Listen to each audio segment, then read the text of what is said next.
Les vrais adorateurs adorent en esprit et en vérité. Courbons nos têtes pour la prière. Père, nous te disons merci pour cette grâce que nous avons d'être ici encore ce matin pour t'adorer. Toi, le vrai Dieu, le Dieu créateur. Je prie que tu puisses agréer notre adoration et que notre adoration soit une adoration digne de toi. Et libère-nous de tout obstacle, de toute distraction, afin que nous puissions être ici non seulement de corps, mais en esprit, pour t'adorer. Lis toutes les forces qui ne viennent pas de toi, afin que nous puissions nous concentrer à toi et à toi seul. C'est dans le précieux nom de Jésus que nous avons ainsi prié. Amen. La parole de Dieu nous dit, réjouissez-vous toujours dans le Seigneur. Je le répète, réjouissez-vous. Notre joie ce matin va au-delà des circonstances, au-delà des émotions passagères, parce qu'il y a d'abondantes joies dans sa présence. Amen. Vous allez vous lever, vous allez saluer la personne à côté de vous. Vous allez lui dire, réjouissez-vous dans le Seigneur. Vous allez vous lever, vous allez saluer une personne derrière vous. Vous allez lui dire, réjouissez-vous dans le Seigneur. Vous allez saluer une personne de l'autre côté. Vous allez lui dire, réjouissez-vous dans le Seigneur. Tout joyeux, bénissons le Seigneur. Tout joyeux, bénissons le Seigneur. Chantons et célébrons ses louanges. Adorons avec foi le Sauveur. Nous joignons aux célestes phalanges. Gloire à Dieu, gloire à Dieu, gloire à Dieu. Que ce chant retentisse en tout lieu. Oui, gloire à Dieu, gloire à Dieu, gloire à Dieu. Que ce chant retentisse en tout lieu. Dieu dans son incomparable amour, du ciel envoya son Fils unique, et la terre et les cieux dans ce jour s'unissent pour chanter ce cantique de gloire à Dieu, gloire à Dieu, gloire à Dieu. Que ce chant retentisse en tout lieu, oui, gloire à Dieu, gloire à Dieu, gloire à Dieu. Que ce chant retentisse en tout lieu. Le châtiment Qui produit la paix. Oh, Jésus-Christ l'a subi pour mon âme. Jésus-Christ l'a subi pour mon âme. Il voulut expier. Il voulut expier nos forfaits. En mourant lui sur le bois infâme. Gloire à Dieu, gloire à Dieu, gloire à Dieu. Que ce chant retentisse en tout lieu. Gloire à Dieu, gloire à Dieu, gloire à Dieu. Que ce chant retentisse en tout lieu.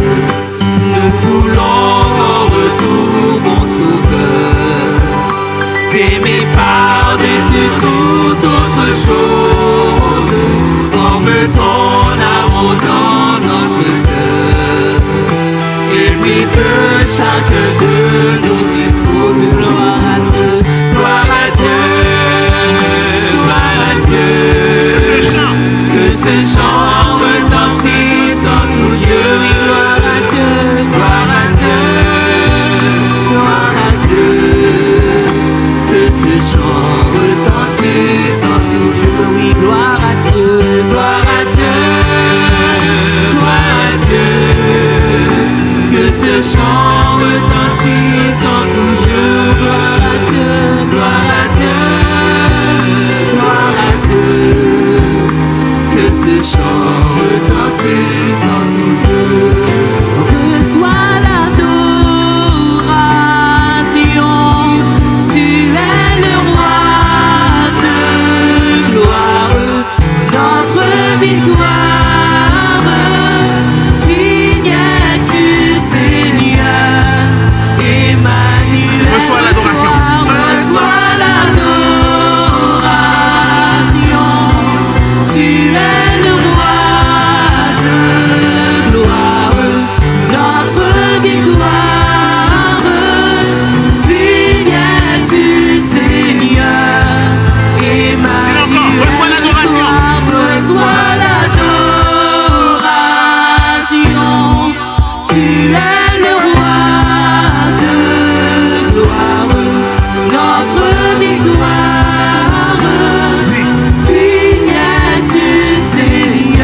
Garde-moi, ô Dieu, car je cherche en toi mon refuge.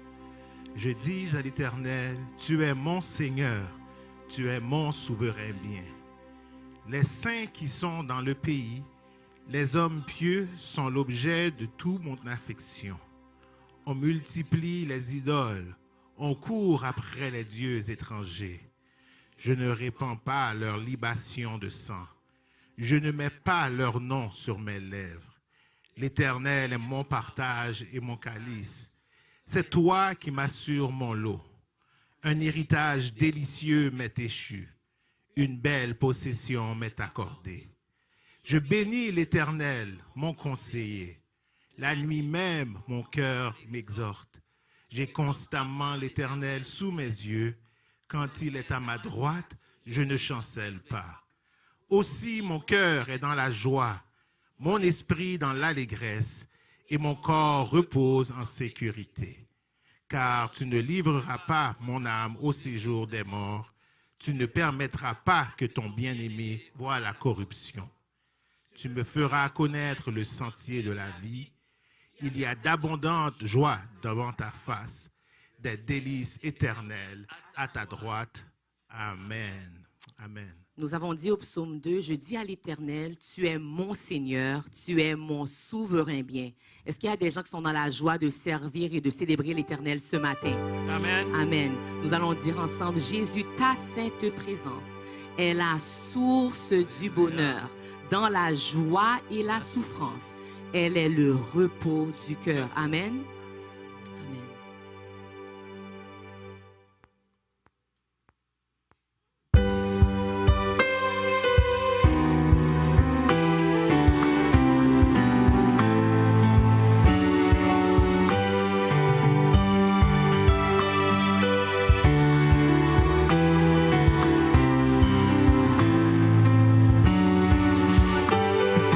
Jésus, ta sainte présence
Jésus, prends ma vie.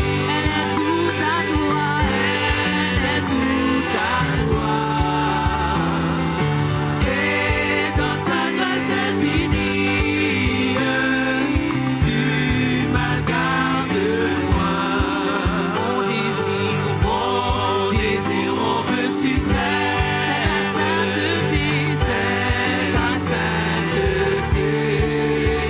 Rien je ne veux, Je ne veux et je n'aime que ta volonté. Oh oui, prends ma vie, prends, oh Jésus, prends ma vie. Elle est toute à toi, elle est toute à toi. Et dans ta grâce infinie, tu m'as gardé moi. comme l'ange. Comme l'ange au vol ma vie, je veux te servir, je veux te servir. Les yeux fixés sur mon guide, toujours obéir. Prends ma vie, prends, oh Jésus, prends ma vie. Elle est toute à toi. Et dans ta grâce infinie, tu m'as gardé moi. Ensemble donc vers la gloire, marchons en avant, marchons en avant. Chantons l'hymne de victoire, toujours triomphant. Ensemble donc vers la gloire, ensemble donc vers la gloire. Marchons en avant, marchons en avant. Chantons l'hymne de victoire, toujours triomphant. Oui, prends ma vie, prends, oh Jésus, prends ma vie. Elle est toute à toi, elle est toute à toi. Et dans ta grâce infinie, tu m'as gardé moi. Ne crains pas la tempête, reste tranquille, la paix viendra, relève donc la tête, regarde à Jésus, sois plein de foi. Qu'importe l'adversaire, chasse la crainte, il est vaincu au nom puissant de Jésus, l'ennemi s'enfuit, tu es vainqueur au nom puissant de Jésus, l'ennemi s'enfuit, tu es vainqueur. Ne crains pas la tempête, reste tranquille, la paix viendra, relève donc la tête, regarde à Jésus, oui, sois plein de foi. Qu'importe l'adversaire, chasse la crainte, il est vaincu au nom puissant de Jésus, l'ennemi s'enfuit, tu es vainqueur au nom puissant de Jésus, l'ennemi s'enfuit, tu es vainqueur au nom puissant de Jésus, l'ennemi s'enfuit, tu es vainqueur au nom puissant de Jésus, l'ennemi s'enfuit, tu es vainqueur. Nous remercions le Seigneur parce que la victoire, c'est au nom de Jésus. C'est par Jésus. C'est par la victoire de Jésus parce que c'est lui qui est vainqueur. Et c'est par lui que nous avons cette victoire. Nous allons continuer à dire: le cri de mon âme s'élève vers toi. Elle te réclame, Jésus pour son roi. Disons Alléluia. Alléluia.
a des micros en avant. Venez prier votre Dieu. Vous pouvez vous mettre en ligne dans les micros. Venez élever la voix vers votre Dieu. Les micros sont là. Élevez votre voix. Venez au micro pour dire remercier au Seigneur pour sa grâce. Sentez-vous libre.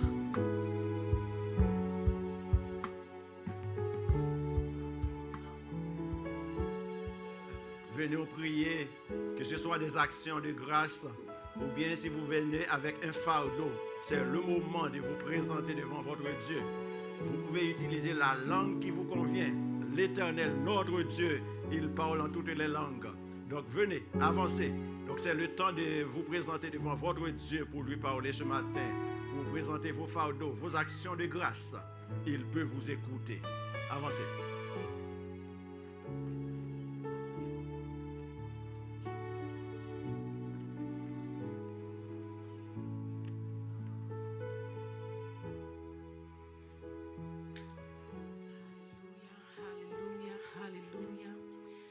Notre Père Céleste, nous venons devant toi ce matin avec action de grâce, avec un esprit de reconnaissance et de remerciement devant toi, Papa. Si ce matin nous sommes encore en vie, c'est grâce à toi. Si ce matin nous sommes encore en santé, c'est grâce à toi. Si ce matin nous respirons, Seigneur, c'est grâce à toi, parce que tant d'autres ont passé durant la nuit, mais tu nous as fait grâce. Seigneur, nous remettons notre vie devant toi. Nous remettons tout ce que nous avons besoin. Tous nos fardeaux, nos soucis sont devant toi. Et nous savons, Père éternel, selon ta volonté, selon les plans que tu as faits pour notre vie, tu vas nous amener, Seigneur, dans une prospérité bénite. Père éternel, nous levons devant toi ce culte d'adoration, Père éternel. Si nous sommes ici, ce n'est pas le fruit du hasard. C'est parce que tu avais un rendez-vous avec nous. Tu avais un message que tu vas nous faire passer. Et nous te demandons, Père éternel, d'ouvrir notre cœur, d'ouvrir notre esprit, d'ouvrir notre âme, afin que nous puissions te recevoir, Papa. Seigneur, nous remettons, Seigneur, tout ce que nous possédons devant toi. Nous ne sommes rien sans toi, nous sommes tout avec toi. Nous le reconnaissons, Père éternel, parce que, Seigneur, si nous sommes là aujourd'hui, ce n'est pas le fruit du hasard, je le dis encore une fois. C'est parce que nous avons un rendez-vous avec toi. Sur le même carrefour, Père éternel, on t'a laissé, je sais que tu nous attends, Papa. Tout est devant toi comme sur un plateau d'argent. Fais de nous un vase, Seigneur, un vase nouveau qui va servir du bon vin dans ton royaume, Seigneur. Dans le nom de Jésus, sois le potier et nous l'argile, Père éternel. Nous te demandons tout cela dans le nom de Jésus. Amen.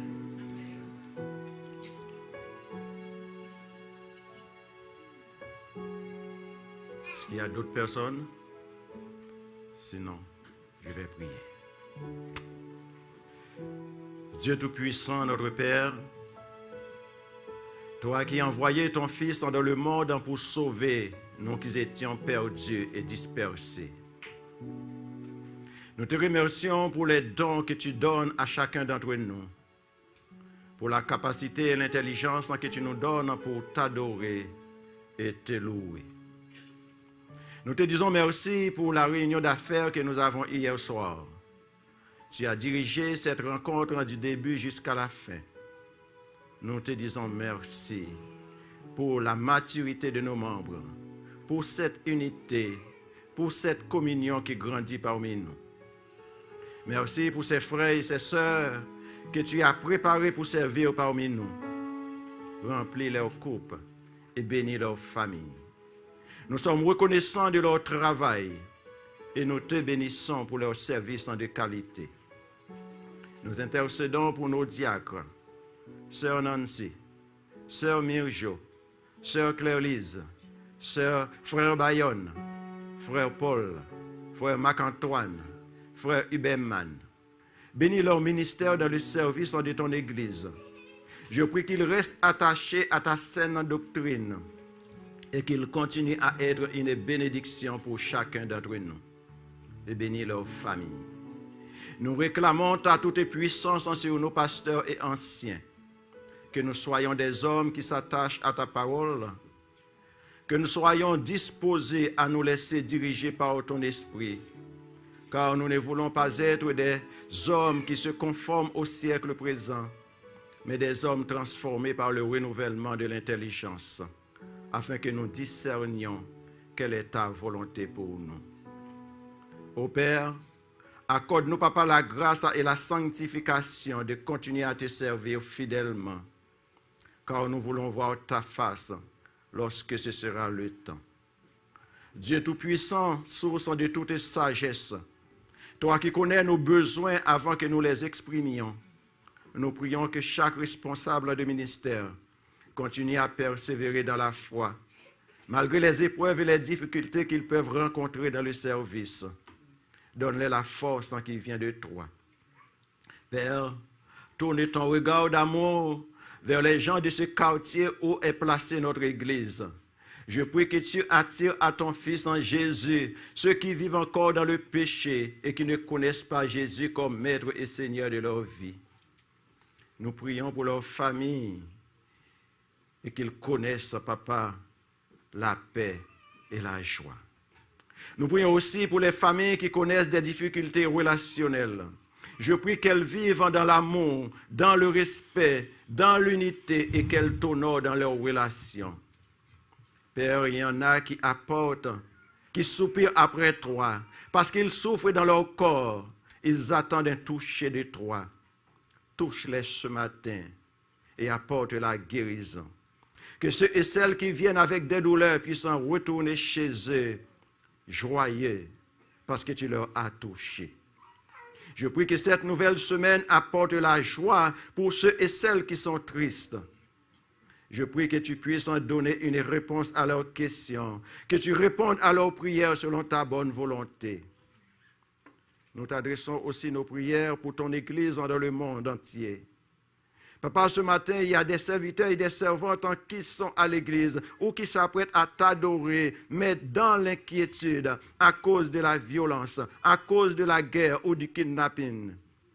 Je prie que tu puisses les protéger, toi le rocher, toi l'abrissure. Je prie pour les missionnaires de partout dans le monde, qu'ils soient à l'abri de tes ailes. Père, bénis nos enfants. Sois avec eux dans leur apprentissage. Qu'ils développent de bonnes habitudes. Qu'ils soient obéissants et qu'ils apprennent à te faire confiance. Et remplis leur cœur de ta connaissance. Et mets sur les lèvres ta louange. Bénis les dîmes et les offrandes que nous t'apportons. Et multiplie-les pour le service. Nous te prions au nom de Jésus. Amen.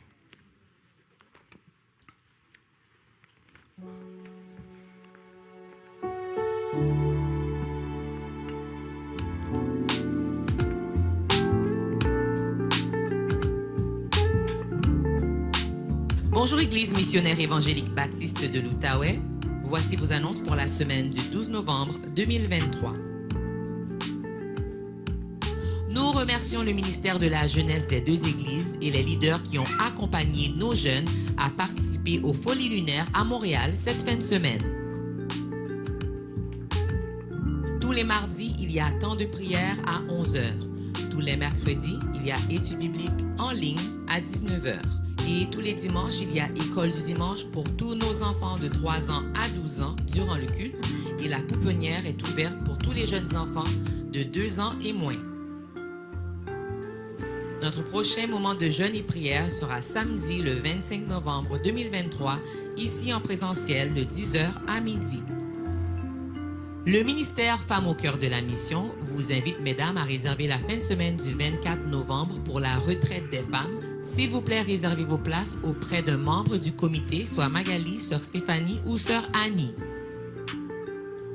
Pour les dîmes et les offrandes, nous le faisons par virement Interac. L'adresse est trésorerie@emebo.org.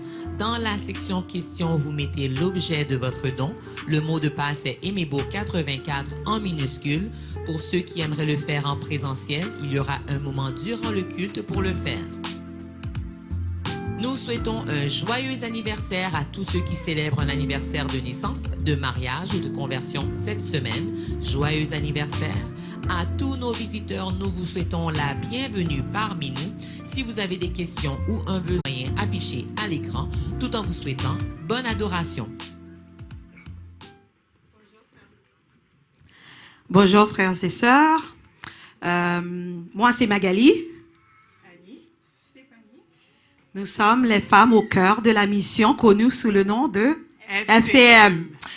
Nous sommes les membres du comité, comme vous le savez déjà. Ce matin, nous voulons nous adresser à toutes les femmes de notre assemblée à participer à notre première rencontre annuelle spirituelle qui se tiendra, comme on l'a dit dans l'annonce, à la fin de semaine du 24 au 26. Et nous aurons pour conférencière la femme de notre pasteur Jean-Marc, certains d'entre vous connaissez déjà. C'est une femme dynamique, passionnée pour la mission et qui a un cœur pour les femmes. Mais je sais que toi, Annie, tu as déjà participé à une des conférences de notre sœur. En effet, en début de cette année, j'ai pu me joindre aux femmes de DGBO pour pouvoir écouter notre conférencière.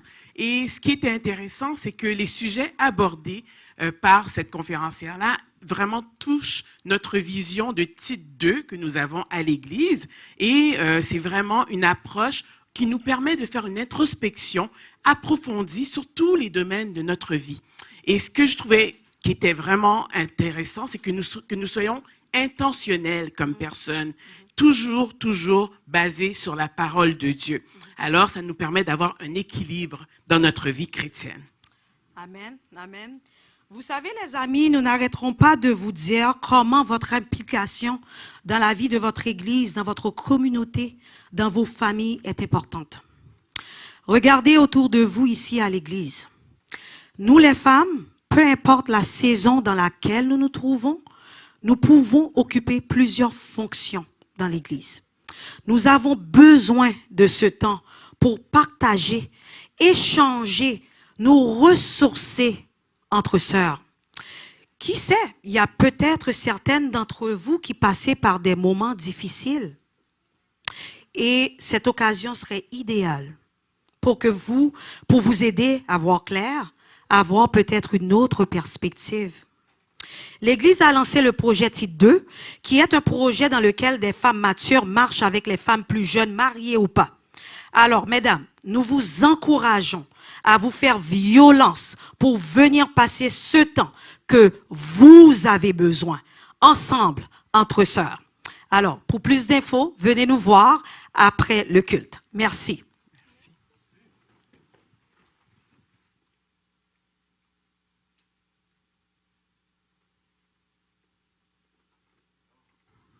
On va demander à... Merci les femmes de FCM. On va demander maintenant à nos enfants de se lever et puis avec leurs moniteurs et monitrices d'aller dans leur classe d'école du dimanche. Les enfants de 2 à 12 ans.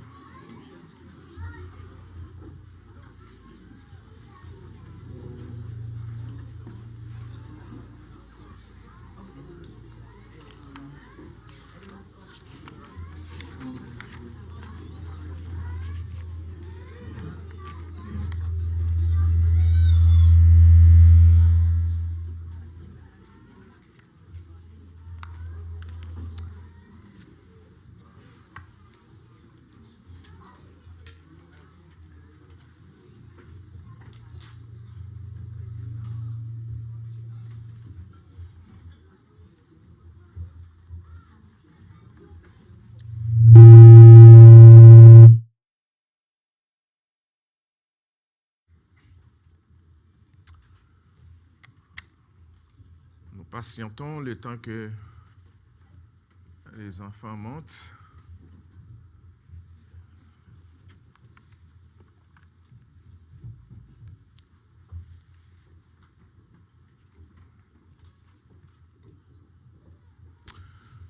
J'aimerais quand même ajouter revenir sur quelques annonces, juste pour remercier les membres qui étaient là pour la réunion d'affaires d'hier soir. C'était c'était une réponse mitigée, si je peux dire, à l'invitation qui avait été lancée pendant plusieurs semaines. Donc oui, c'était mitigé parce qu'il y a des frères et des sœurs qui ont répondu. On a eu une très belle rencontre. Donc, mais en même temps, une bonne partie de nos membres n'étaient pas présents. Donc, vous allez être informés de certaines des décisions qui ont été prises. Évidemment, il y a des gens qui ont pris des décisions pour vous parce que vous n'étiez pas là.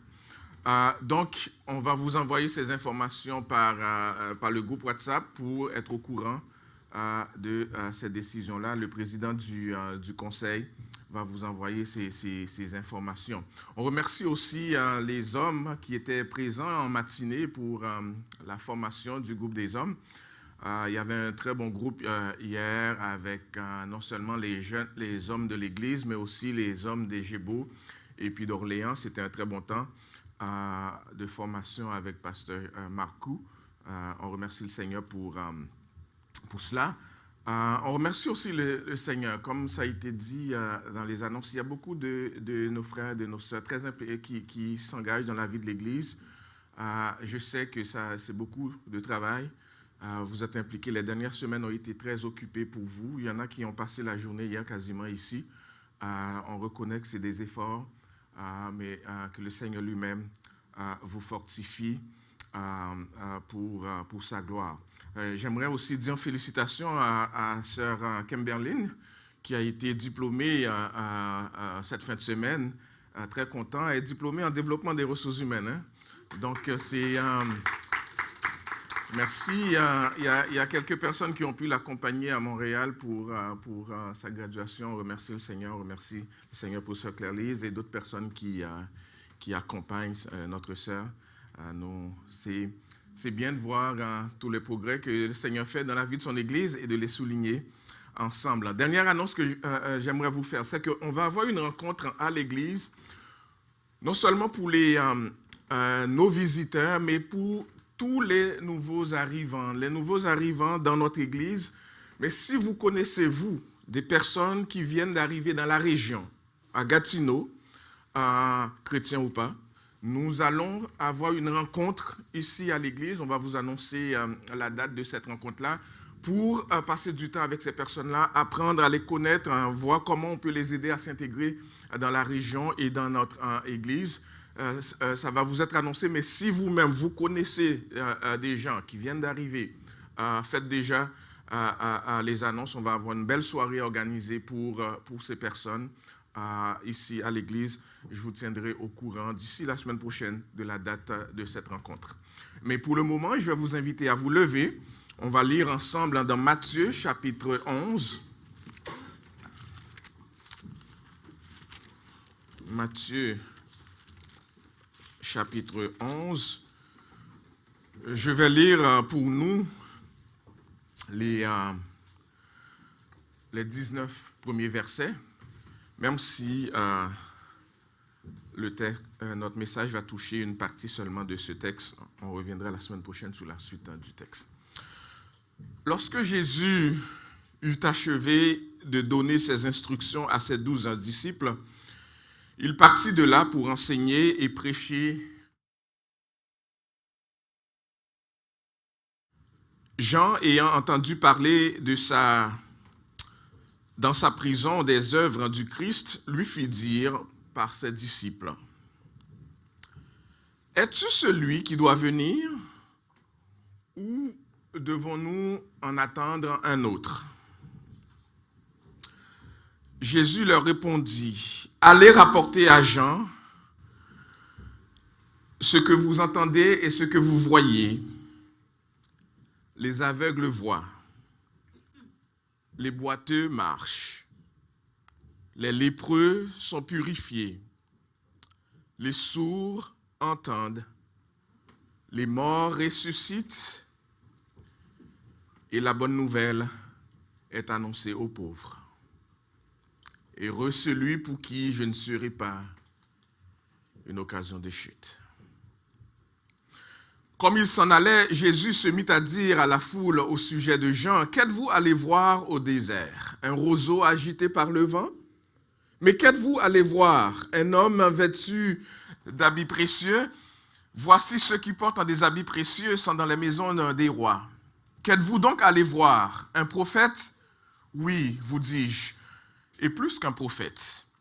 Car c'est lui dont il est écrit, « Voici, j'envoie mon messager devant ta face, pour préparer ton chemin devant toi. » Je vous le dis en vérité, parmi ceux qui sont nés de femmes, il n'en a paru de plus grand que Jean-Baptiste.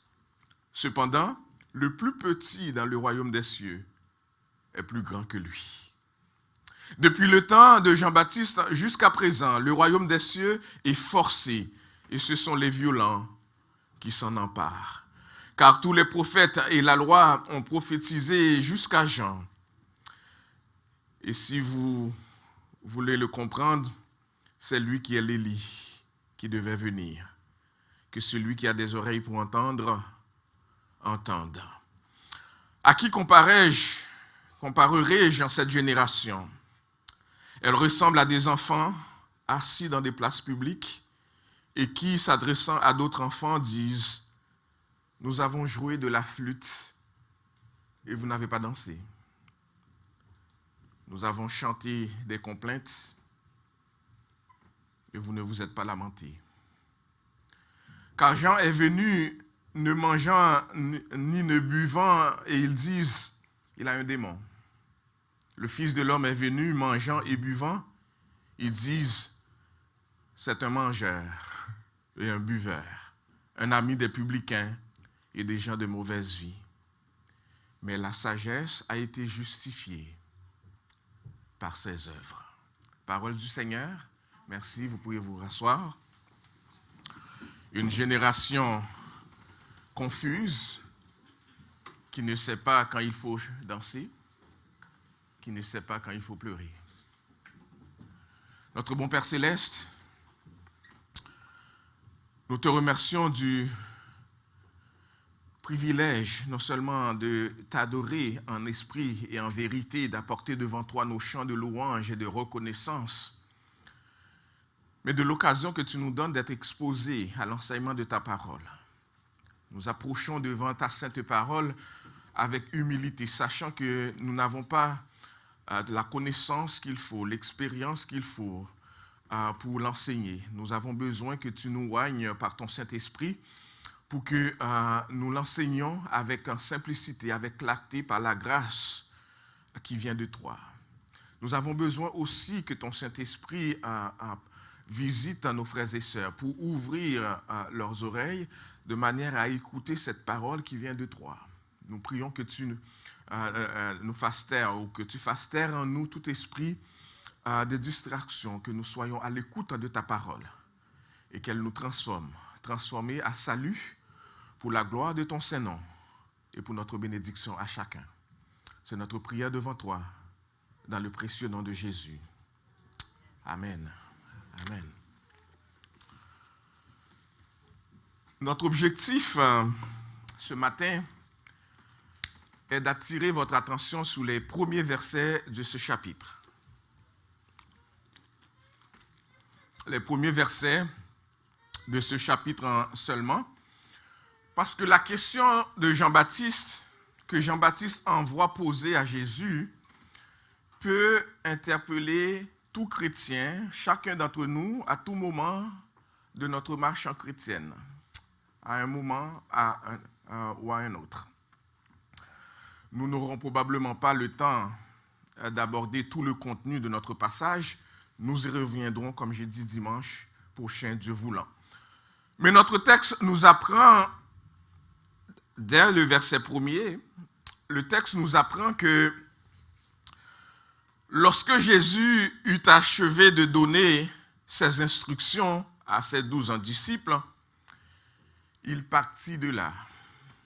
Il partit de là, poursuit le texte, pour enseigner et prêcher dans les villes du pays. C'est intéressant de constater que Jésus envoie ses disciples faire la mission, mais il s'engage aussi dans la mission, parce que c'est sa mission. Il envoie les disciples aller prêcher, mais il n'est pas rentré à la maison se reposer, il est allé dans d'autres villes, lui, prêcher aussi. Le groupe, l'équipe est répartie, tout le monde en mission, lui en premier. Il va à la mission aussi. il ne laisse pas ses disciples à eux-mêmes. Ce qu'il fait encore aujourd'hui, n'est-ce pas? C'est ce que Matthieu, chapitre 28, nous dit. Allez, faites de toutes les nations des disciples, et moi je serai avec vous jusqu'à la fin du monde. Pendant qu'on fait la mission, Christ est avec nous. On ne fait pas la mission tout seul. La mission de Jésus, c'est d'enseigner, de prêcher la parole de Dieu et de le faire en toute occasion. Prêcher la parole de Dieu. La mission confiée aussi à ses disciples, c'est d'en faire autant. La mission principale de l'Église, c'est prêcher, enseigner la parole de Dieu. Que les disciples, mais aussi le monde, connaissent qui est ce Dieu et qu'ils viennent à se soumettre à lui comme leur Seigneur et leur Sauveur. La préoccupation du disciple de Jésus, ce n'est pas son confort, mais c'est la mission du Maître. Ce n'est pas ce que cela lui rapporte de prêcher l'Évangile, mais c'est l'obéissance. Ce n'est pas lui ou elle, c'est le Maître qui est mis en avant. Mais ce qui est intéressant dans notre texte, c'est que après ce premier verset, où le texte nous dit « Jésus finit ses instructions à ses disciples, les envoie en mission, et lui, il part aussi en mission », dès le verset 2, le texte, le passage prend toute une autre direction. Toute une autre direction, subitement, on pourrait dire. Parce que, à partir du verset 2, ce qu'on voit, c'est l'auteur nous raconte une question que Jean-Baptiste envoie par ses disciples à Jésus-Christ.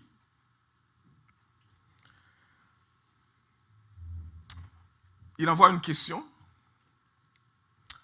Jésus répond à sa question. Et Jésus nous parle de lui.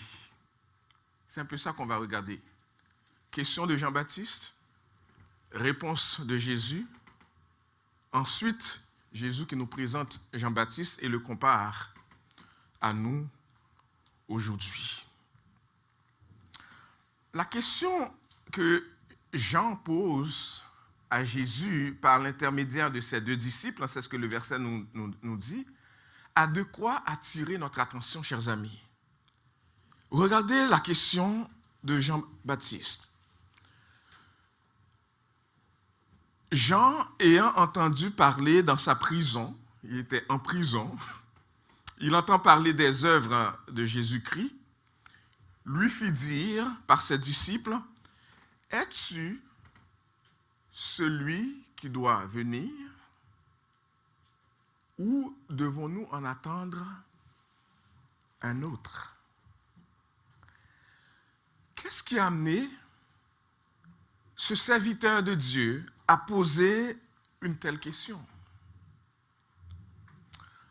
Les théologiens en débattent encore sur la question, encore aujourd'hui. Ils en débattent encore pour savoir, est-ce que Jean-Baptiste pose cette question parce qu'il était dans le doute? Est-ce qu'il était dans un affaiblissement dans sa foi? Alors qu'il est en prison, sa foi s'affaiblit et il pose cette question?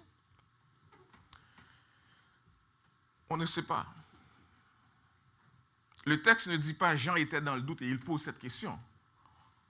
On discute. Les théologiens se posent la question. Qu'est-ce qui a pu arriver à un serviteur de Dieu pour se poser une telle question? Ce qui est évident, en tout cas, chers amis, c'est que l'homme de Dieu doit se trouver dans un profond découragement pour qu'il ait à se poser pareille question. Allez dire à Jésus cette question qui me perturbe depuis quelques jours déjà. Es-tu celui qui doit venir ou est-ce qu'on doit en attendre un autre?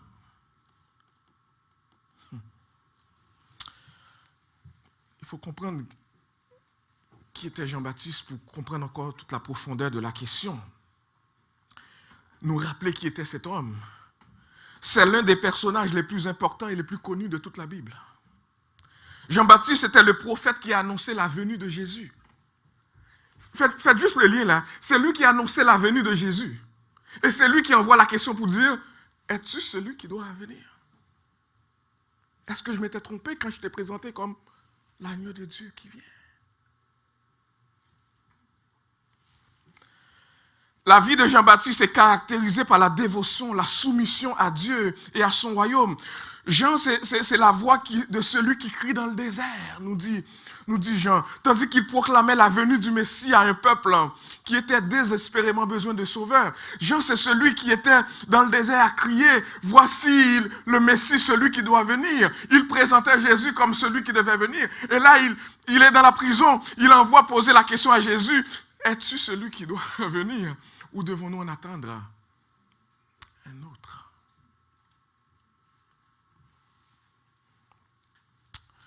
Doit-on attendre un autre sauveur?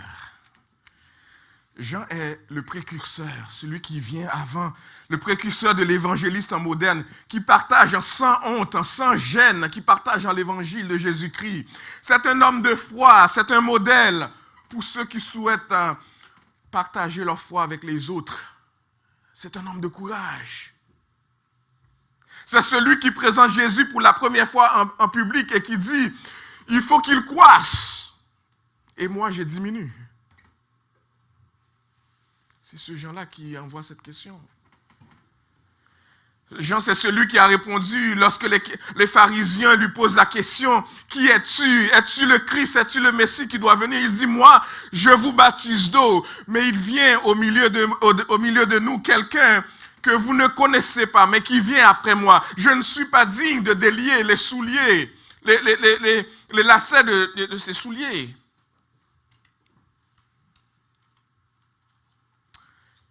Et lui,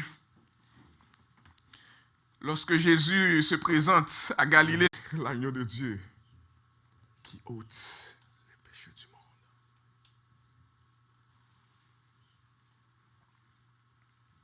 Mais le problème, chers amis,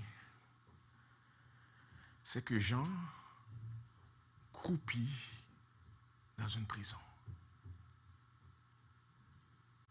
Au moment où il envoie cette question, Jean se trouve dans la prison. Il se trouve dans la forteresse de Macheronte. Il se trouve dans la prison pour avoir dénoncé la relation adultérienne d'Hérode, Antipas, avec sa belle-sœur, qu'on trouve dans Luc chapitre 3, versets 19 à 20. Jean souffre dans la prison. Jean éprouve de l'agonie. Jean, c'est un homme actif et il est réduit maintenant en silence. Il ne peut pas faire le travail qu'il est appelé à faire. Et croupi dans la prison, il envoie cette question. Dans cette prison, Jean se dit, ce n'est pas ce que j'attends du Messie. Ce n'est pas ce qu'on attend du Messie qui devait venir. Il envoie 2 de ses disciples à poser la question. Parce que, chers amis, comme la plupart de ses contemporains, Jean avait une fausse conception de la mission du Messie. Jean croyait qu'avec la venue du Messie, son pays serait libéré de la puissance romaine. Or, les Romains étaient encore là, en train d'imposer leur autorité sur Israël. La Rome était la puissance dominante de l'époque. Jean croyait que le Messie allait venir installer un royaume spirituel, et Dieu va régner. Et ce n'était pas le cas. C'est César qui régnait encore.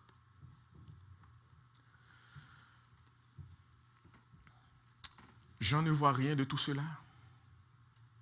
Jean ne voit rien de ce changement attendu par le Messie. Au lieu de tout cela, Jean se voit enfermé dans une prison et il se demande, que se passe-t-il? Où est le règne que j'ai annoncé moi-même? Pourquoi le Messie n'élimine pas la souffrance? Pourquoi le Messie est venu et il y a encore de la souffrance? Pourquoi il y a encore des afflictions? Pourquoi il y a encore des injustices?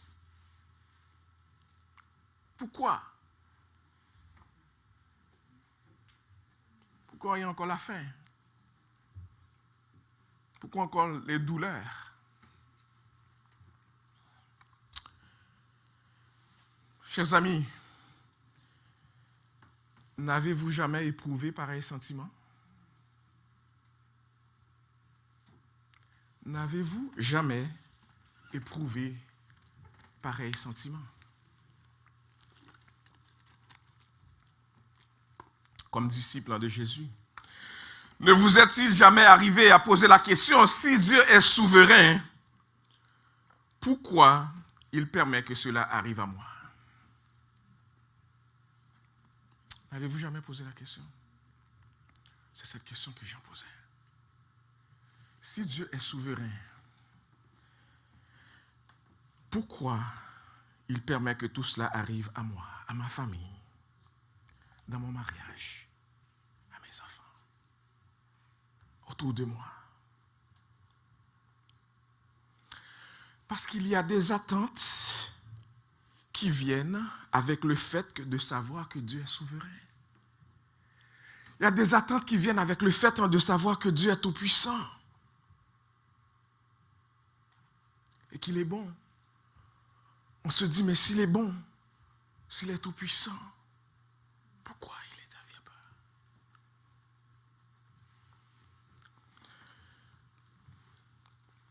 On se pose la question, s'il est bien celui qu'il dit être, il doit répondre à mes besoins. Il doit répondre à nos attentes. Pourquoi nos attentes sont encore insatisfaites? Si Dieu est l'Éternel Rapha, capable de guérir toutes les maladies, pourquoi il n'intervient pas en ma faveur et me guérit de cette maladie dont je souffre depuis des mois, des années? Est-ce qu'il y en a qui se posent ces questions? S'il guérit toutes les maladies, pourquoi je souffre encore? Pourquoi ne dit-il pas un mot? Pourquoi, et c'est encore ça qui dérangeait encore plus Jean, et c'est ça qui nous dérange encore plus, nous, servantes et serviteurs de Jésus-Christ, pourquoi ceux qui font le mal semblent prospérer? C'est une chose qu'il non seulement il ne répond pas à nos attentes, mais on voit les gens autour de nous qui font le mal et qui semblent prospérer. Ça va bien pour eux. Les gens qui font l'injustice, ça semble bien aller pour eux. Mais nous, pour nous, Dieu n'intervient pas. Chers amis,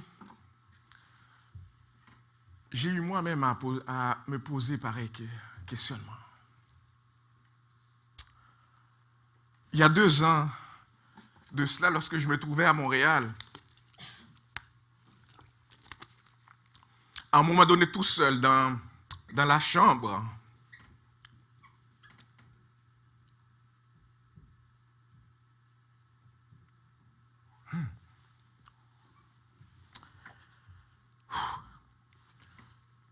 voir mon père mourant et qui ne connaît pas le Seigneur. Et je me suis posé la question, Seigneur, tu m'appelles à prêcher l'évangile pour que les gens sauvent, et je suis devant mon père qui est mourant et il ne connaît pas le Seigneur. Pourquoi tu ne le sauves pas?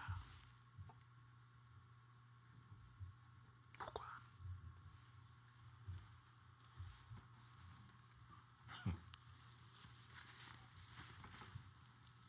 Et peut-être qu'il y a ce pourquoi ce matin. Vous vous posez c'est pourquoi.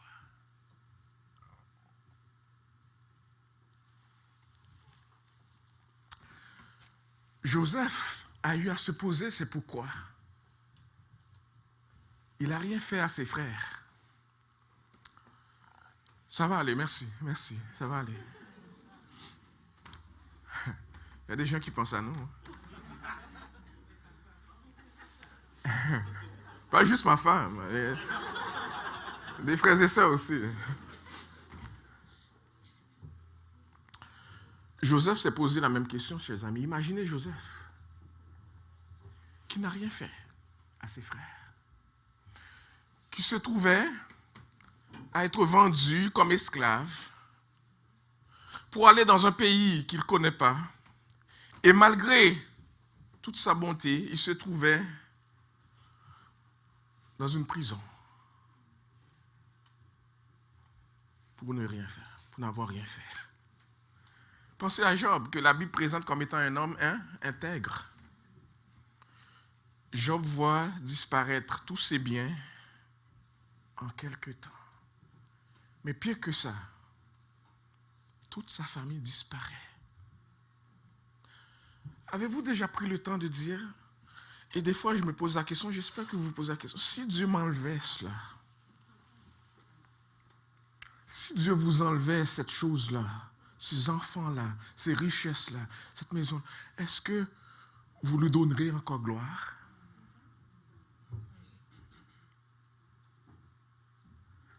Est-ce que vous le ferez? Est-ce que vous le ferez, chers amis? Est-ce que la vie chrétienne, c'est quand on est capable de mettre sur une liste, j'aime Dieu parce que il m'a donné ça, il m'a donné ça, il m'a donné ça, il m'a donné ça. Est-ce qu'on serait capable de dire j'aime Dieu parce que il m'a donné, mais il a repris dans toute situation, que son nom soit béni. La parole de Dieu dit oui, il faut reconnaître les bienfaits de Dieu et chanter sa gloire pour les bienfaits. Mais Dieu n'est pas juste un distributeur de bonbons. Un distributeur de bonnes choses. Il est le Dieu qui règne. Des fois, il donne, des fois, il reprend. Et son serviteur ou sa servante dit qu'il donne ou qu'il reprend, que son nom soit béni.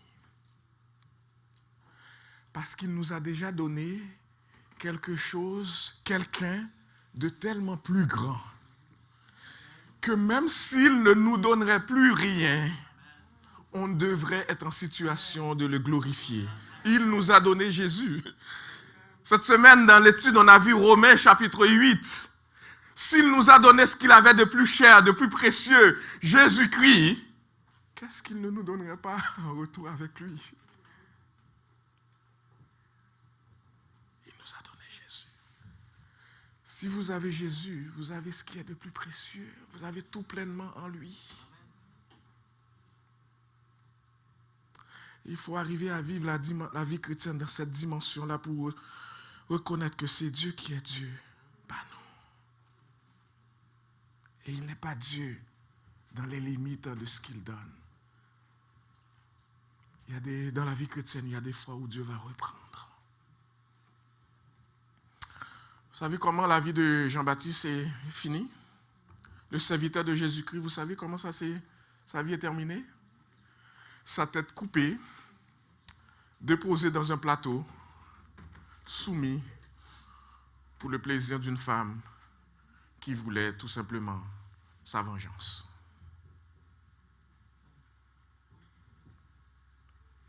Est-ce que Dieu ne pouvait pas intervenir pour empêcher qu'on coupe la tête de Jean-Baptiste? Oui. Il a changé la situation de Joseph. Ça, c'est bien terminé. Et on aime lorsque les situations se terminent comme ça. La situation de Joseph, c'est bien terminé. Joseph est fini par être Premier ministre. Il pourrait dire, je vois la main de Dieu qui m'amène jusque-là. Job a retrouvé plein d'enfants. On dit que Job a eu une vieillesse enrichie. Il a eu plein d'enfants, de beaux enfants, de belles filles. Job a retrouvé ses richesses, plus que ce qu'il en avait. Ce n'était pas le cas de Jean-Baptiste. Paul a fini en prison. Martyr.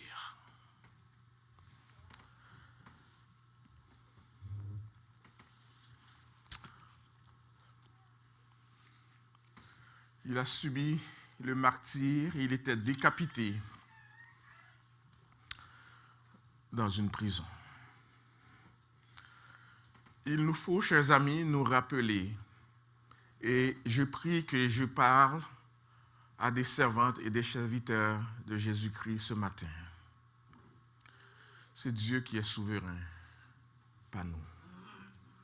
C'est Dieu qui est Dieu par nous. La parole de Dieu dit, ses voix ne sont pas nos voix. Ses voix ne sont pas nos voix. Pourquoi il le fait pour Joseph, pas pour Jean? Il le sait.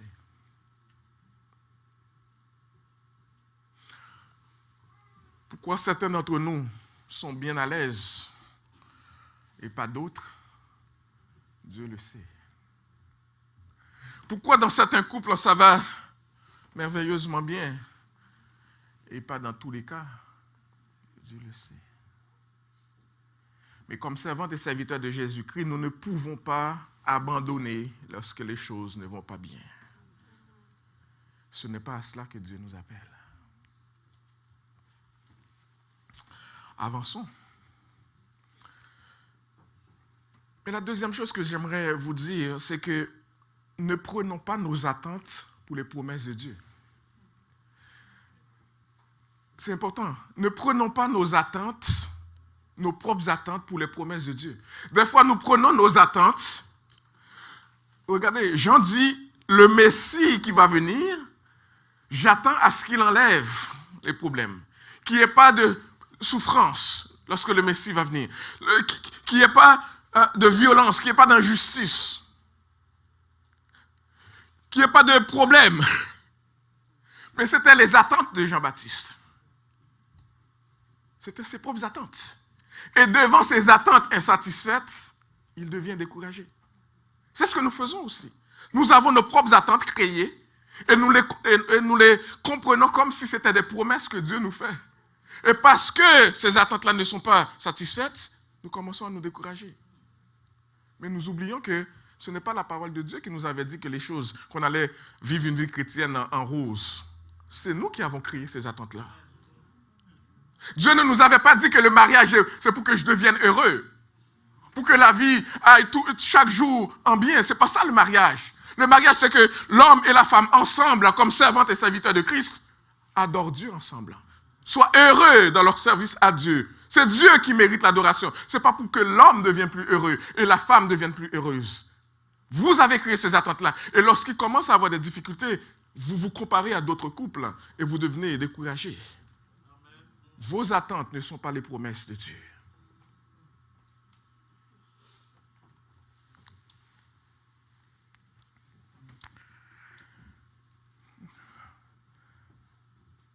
Jean est découragé parce que Jésus ne répond pas à ses attentes. Jean avait annoncé quelqu'un qui non seulement baptiserait d'esprit, Matthieu 3, 11, mais qui exercerait aussi un jugement sévère en séparant le blé de la paille. Or, Jésus prêche devant les grandes foules. Il forme des disciples. Il accomplit des miracles. Mais il ne détruit pas le méchant. Et Jean dit, comment ça se fait qu'il ne détruit pas le méchant? Pourquoi Hérode est encore vivant? Et moi, je suis en prison. Et une leçon, chers amis, j'espère que vous pouvez voir avec moi en analysant tout ce texte, qui est tellement riche. Je dois vous dire qu'à un moment donné, j'ai dit, il faut que j'arrête. Je ne peux pas t'expliquer tout cela, on reviendra. Mais une chose c'est de voir que le découragement spirituel peut atteindre même le plus grand des prophètes. Et ça encore, c'est une leçon pour nous. On ne peut pas dire parce qu'on est chrétien, ça fait longtemps que je suis chrétien, je ne peux pas tomber dans le découragement spirituel. Ça peut nous atteindre aussi. Regardez, Jean, je viens de vous le présenter assez rapidement, mais quand même, cet homme de Dieu, tombé dans ce profond découragement, au point qu'il envoie cette question à Jésus. Es-tu celui qui doit venir? Ou est-ce que je dois attendre encore un autre sauveur? On comprend également que Jean comme prophète, et même lorsque Jean présentait Jésus comme étant le Messie qui devait venir, on comprend que c'est une révélation de Dieu qu'il a eue. Ce n'est pas Jean qui comprenait tout cela. Et des fois, l'Esprit de Dieu nous amène à dire des choses qu'on ne sait même pas. Parce que dans notre propre réalité, on ne les conçoit pas, mais l'Esprit nous amène à le dire. Oui, Jean a identifié Jésus-Christ comme le Sauveur, comme le Rédempteur, comme le Libérateur, mais sa compréhension du ministère de Jésus était limitée. Incomplet pour Jean. Il n'arrivait pas à comprendre toute la mission de Christ. Et voici la réponse, chers amis, la réponse de Jésus à Jean. Vous allez la trouver un peu spéciale. Es-tu celui qui doit venir ou doit-on en attendre un autre? Jésus répond, regardez, retournez dire à Jean ce que vous voyez et ce que vous entendez. Vous êtes ses disciples, ça fait longtemps que vous êtes autour de moi, vous me voyez à l'œuvre, vous voyez la mission que je fais. Allez dire à Jean, les aveugles voient, les boiteux marchent, les lépreux sont purifiés, les sourds entendent, les morts ressuscitent et la bonne nouvelle est annoncée aux pauvres. Allez dire ça à Jean. Allez dire ça à Jean. Vous savez qu'est-ce que Jésus demande aux disciples de Jean d'aller leur dire? Allez dire à Jean de lire la Bible. Allez dire à Jean de retourner dans la parole de Dieu. Et c'est le remède lorsque le chrétien est dans le découragement. Allez dire à Jean des choses qu'il doit savoir mais qu'il a oubliées. Parce qu'il est dans le découragement, il met de côté la source qui devrait le nourrir. Allez dire à Jean, regardez en Ésaïe 61. Ésaïe 61 annonce qu'est-ce que le Messie devrait faire. Et Jean, comme prophète de Dieu, doit connaître ça. Est-ce que vous voulez tourner avec moi Ésaïe chapitre 61? Dis à Jean de regarder ça. Regardons Ésaïe 61.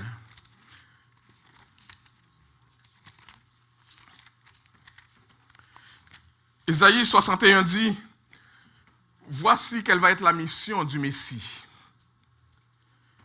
L'Esprit du Seigneur, l'Éternel, est sur moi, car l'Éternel m'a oint. Pourquoi? Pour porter la bonne nouvelle aux malheureux. Vous avez remarqué que dans la fin de la réponse de Jésus, il dit la bonne nouvelle est prêchée aux pauvres. Il dit, Dieu m'a envoyé pour guérir ceux qui ont le cœur brisé, pour proclamer aux captifs quoi? La liberté, et aux prisonniers la délivrance, et pour publier une année de grâce. Et si vous regardez Ésaïe 35, verset 5, il dit, alors s'ouvriront les yeux des aveugles, s'ouvriront les oreilles des sourds, alors le boiteux sautera comme un cerf, et la langue du muet éclatera en joie. Jésus dit, allez rapporter à Jean ces paroles que comme prophète, il doit savoir. Voici la mission prévue de toute éternité du Messie, et voici qu'est-ce que je suis en train de faire. Si tu ne vois pas qu'est-ce que je suis en train de faire, ce n'est pas parce que ma mission n'est pas en train de s'accomplir. C'est parce que tes yeux spirituels présentement sont fermés. Tu te laisses aller dans le découragement. Et quand tes yeux spirituels sont fermés, tu n'arrives pas à voir l'œuvre de Dieu qui est devant toi. Même lorsque l'œuvre de Dieu est en train de s'accomplir, Jean, tu n'es pas capable de le voir parce que tes yeux sont focusés sur tes propres problèmes, ta propre situation. Au lieu de lever les yeux et de regarder à moi, Jésus, et à ma mission, tu regardes ton nombril. Tu résumes l'évangile à tes situations, tes attentes, ta réalité.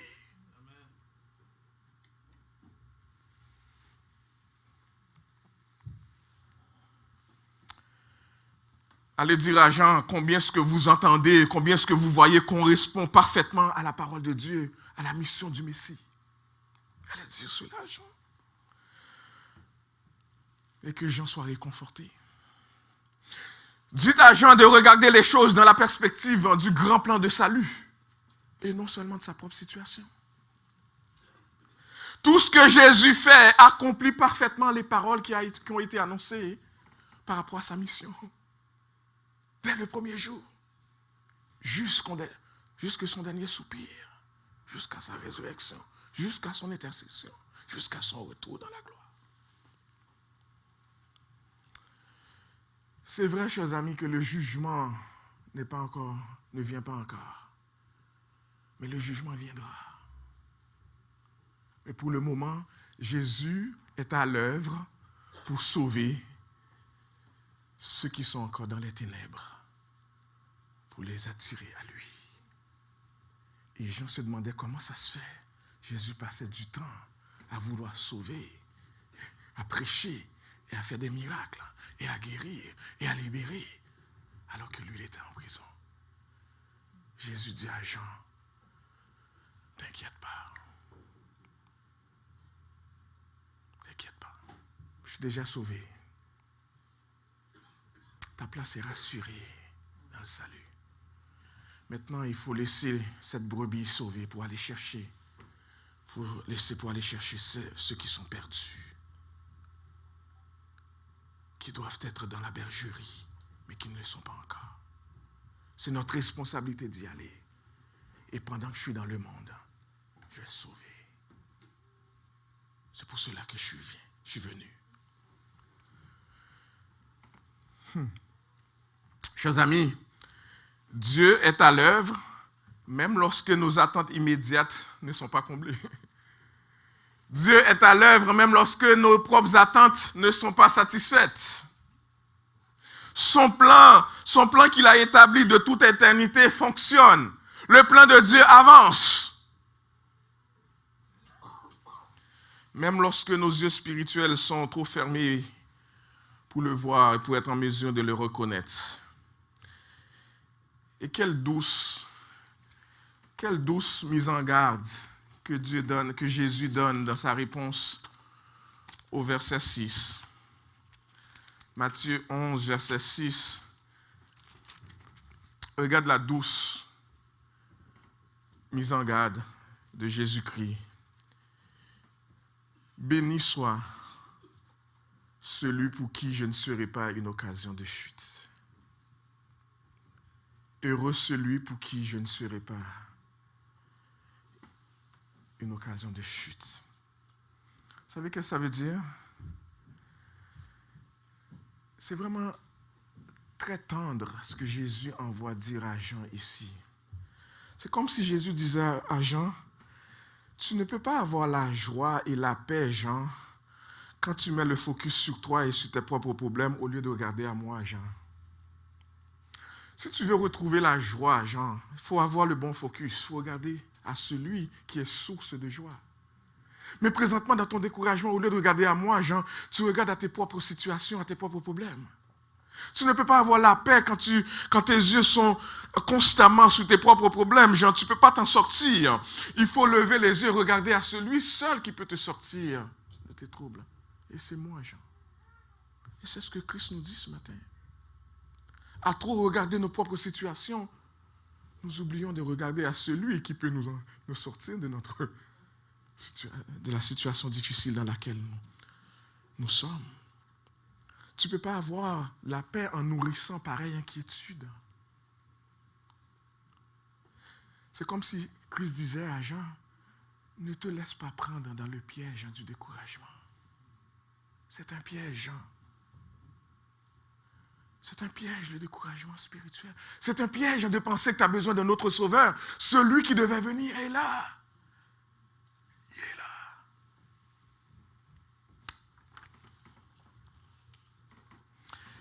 Mais comme si Jésus voulait éviter qu'on ait une fausse impression de Jean, vous savez, des fois, on reçoit une réponse, surtout aujourd'hui, nos réponses qu'on envoie par texto ou bien par courriel, des fois, la réponse peut paraître très ferme. Et puis, on peut dire, pourquoi Jésus répond aussi durement comme cela? Et puis, des fois, on a besoin soit d'appeler pour un petit peu adoucir, faire comprendre le message et l'amour qui est derrière cela. Et c'est ce qu'on voit au verset 7 à 11. Les gens sont partis apporter la réponse de Jésus à Jean, et on voit Jésus qui est resté avec les autres personnes de la foule, et Jésus leur parle de Jean. Et Jésus leur dit, qui est Jean? Jésus leur dit, Jésus fait l'éloge de Jean pour leur dire, cet homme, ce n'est pas n'importe qui. Au point, c'est comme si Jésus disait, ma réponse à Jean, ce n'est pas pour le décourager encore plus. Ma réponse à Jean, ce n'est pas pour dire que Jean, c'est le dernier des sauvés, ou c'est celui qui ne mériterait même pas. En tout cas, personne ne le mérite. Mais Christ va dire, regardons le texte que je lis assez rapidement pour nous, juste pour nous mettre dans le contexte. Comme il s'en allait, les gens qui rapportaient la réponse à Jean, Jésus se mit à dire à la foule au sujet de Jean. Il dit, verset 9, êtes-vous allé voir un prophète? Il est plus qu'un prophète. Et Jésus va dire, de toute personne qui naît d'une femme, il n'y a pas quelqu'un qui est aussi grand que Jean devant Dieu. C'est incroyable. C'est incroyable. Jean est grand aux yeux de Dieu. Imaginez, plus grand qu'Abraham, plus grand qu'Isaac et Jacob, plus grand que Moïse, plus grand qu'Élie, plus grand que les prophètes. C'est ce que le texte nous dit. Il n'y a pas eu une personne née d'une femme, quelqu'un de plus grand que Jean.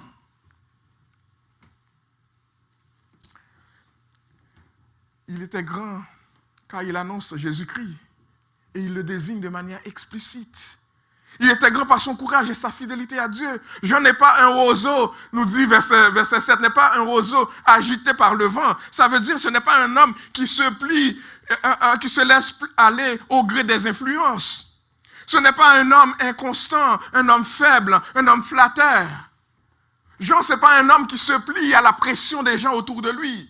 Jean, ce n'est pas un homme inconstant. Jean, ce n'est pas un homme qui baisse le genou ou les bras devant les situations difficiles. C'est ce que le texte nous dit. C'est un homme fidèle à la mission. C'est un homme de conviction. C'est un homme d'abnégation.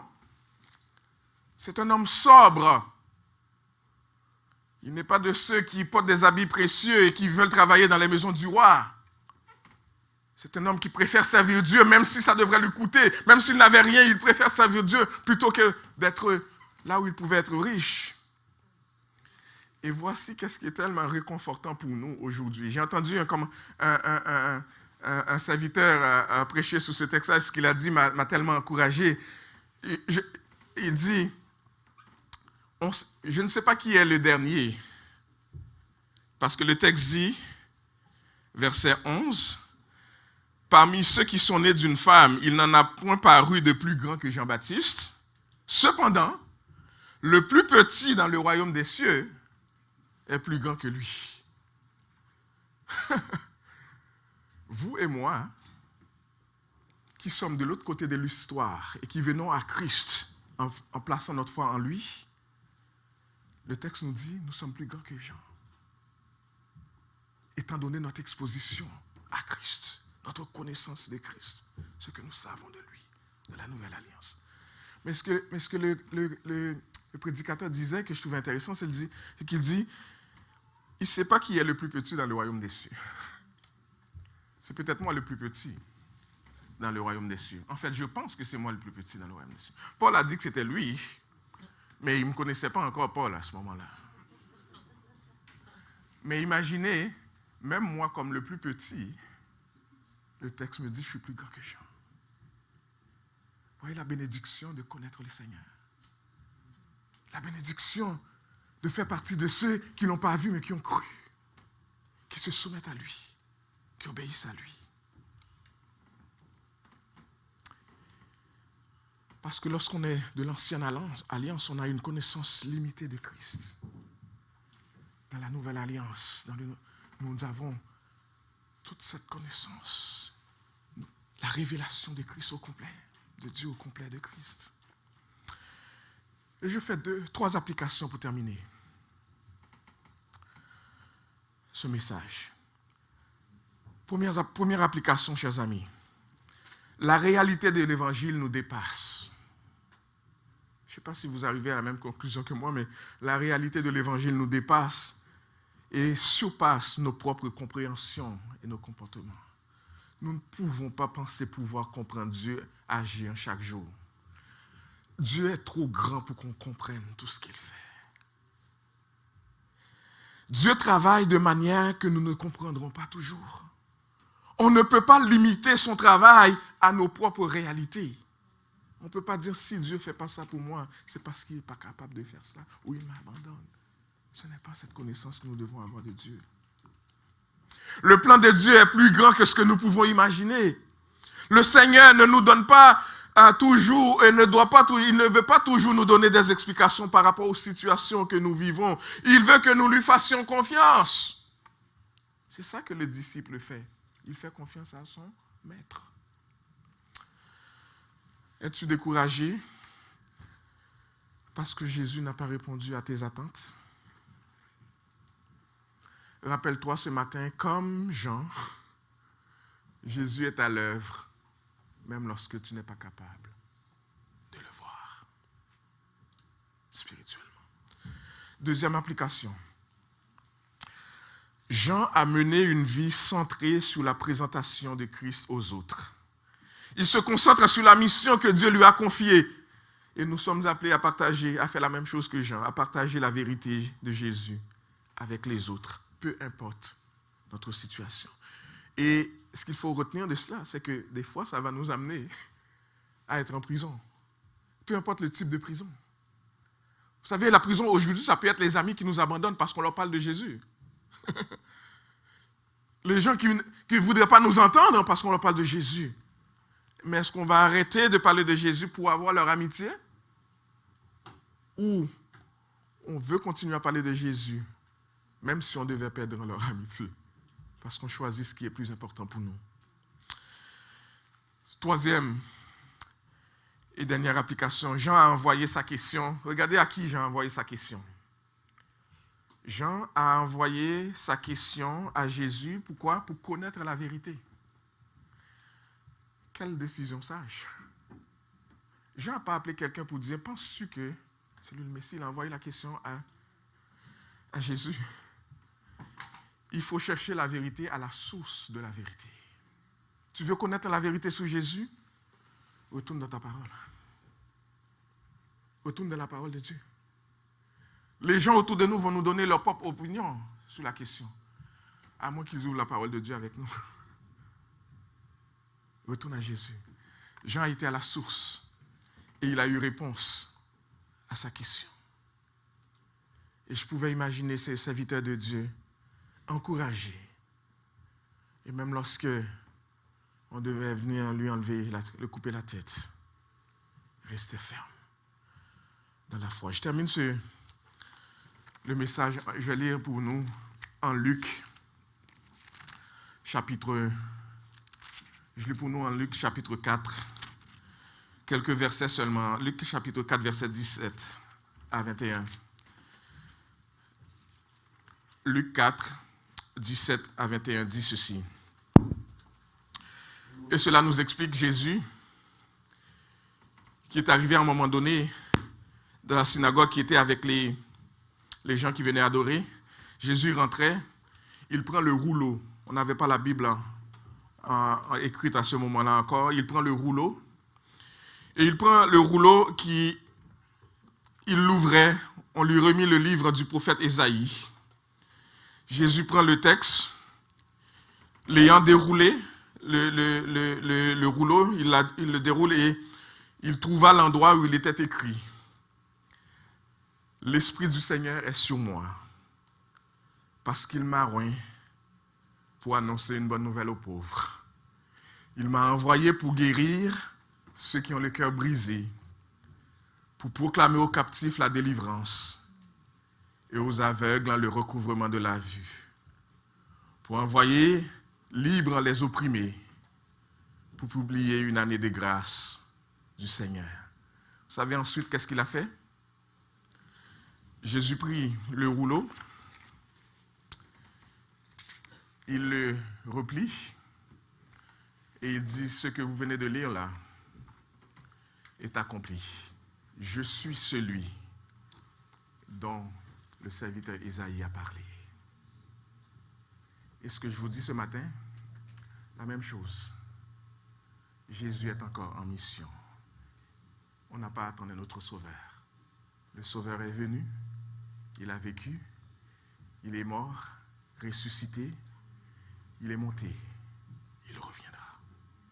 Es-tu prêt pour son retour?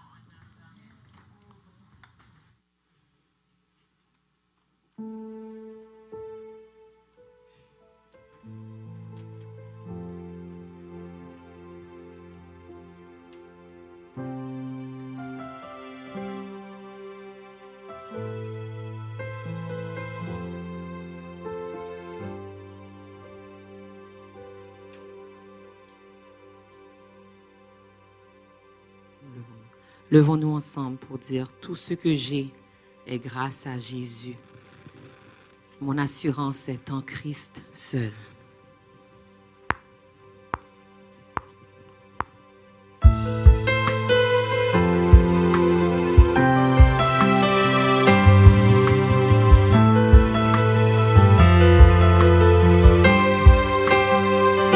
Tout ce que j'ai grâce à Jésus.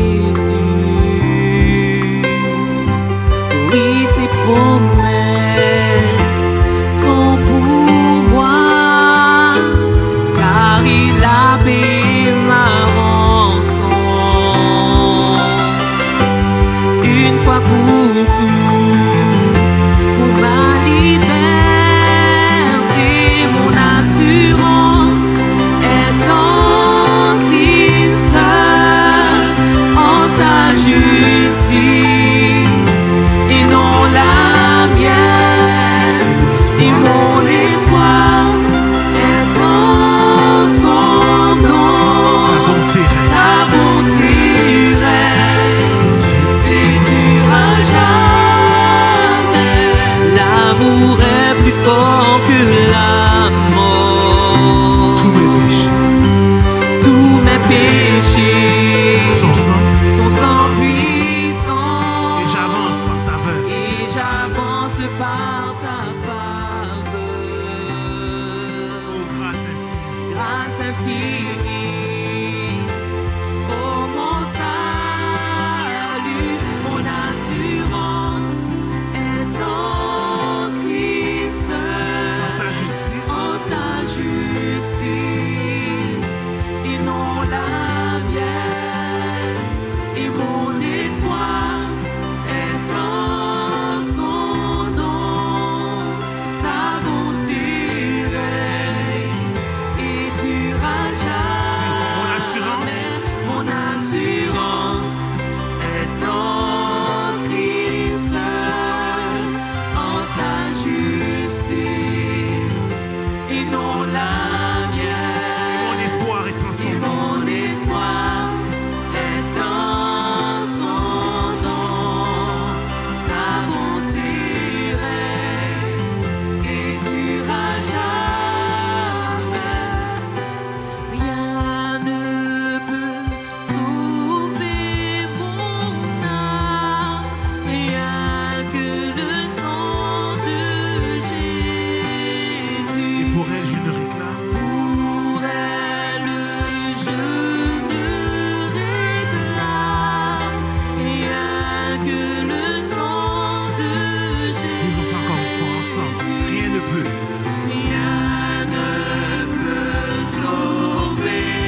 justice et non la mienne, et mon espoir est en son nom. Sa bonté règne et durera jamais. Rien ne peut sauver mon âme. Rien ne peut sauver mon âme, rien que le sang de Jésus. Pour elle, je ne réclame rien que le sang de Jésus. Si précieux sang de l'agneau, Précieux sang de l'agneau qui me donne un cœur nouveau. Rien d'autre je ne veux plus, rien que le sang de dis-le une dernière fois. Si précieux Jésus. sang de Jésus. Précieux sang de l'agneau qui me donne un cœur nouveau. Rien d'autre je ne veux plus, rien que le sang de Jésus. Mon assurance, Mon assurance est en Christ, en sa justice et non la mienne, et mon espoir est en son nom. Sa bonté règne et durera jamais. dernière fois, mon assurance.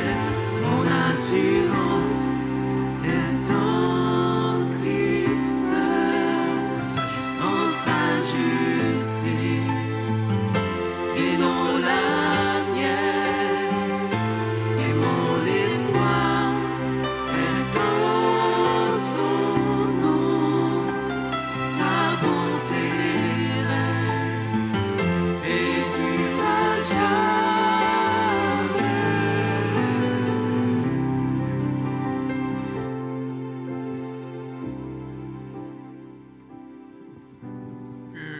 Avant que Frère Élie prononce les paroles de bénédiction pour nous, je vais vous inviter, si vous êtes dans cette assemblée, vous ne connaissez pas Jésus-Christ, vous inviter à venir à lui. Notre assurance est en lui seul. Et aujourd'hui est encore un jour du salut. Si vous voulez connaître ce Jésus, je vous invite à vous lever la main, je verrai. Sinon, à me voir après le culte. Mais s'il y a aussi dans cette assemblée ces hommes et ces femmes qui passent par cette période de découragement spirituel et qui ont besoin d'un temps de prière, d'un temps dans la parole, n'hésitez pas à nous appeler. L'équipe d'anciens, l'équipe de diacres et de diaconesses, nous sommes là pour cela. N'hésitez pas à communiquer avec nous. Nous viendrons chez vous, nous vous rencontrerons, nous prions ensemble. Mon frère, si tu peux prononcer la parole de bénédiction. Que la grâce de notre Seigneur et Sauveur Jésus-Christ, l'amour de Dieu le Père, la douce et intime communion de l'Esprit Saint soit et demeure sur chacun de nous, dès à présent et éternellement. Amen. Allez dans la paix du Seigneur.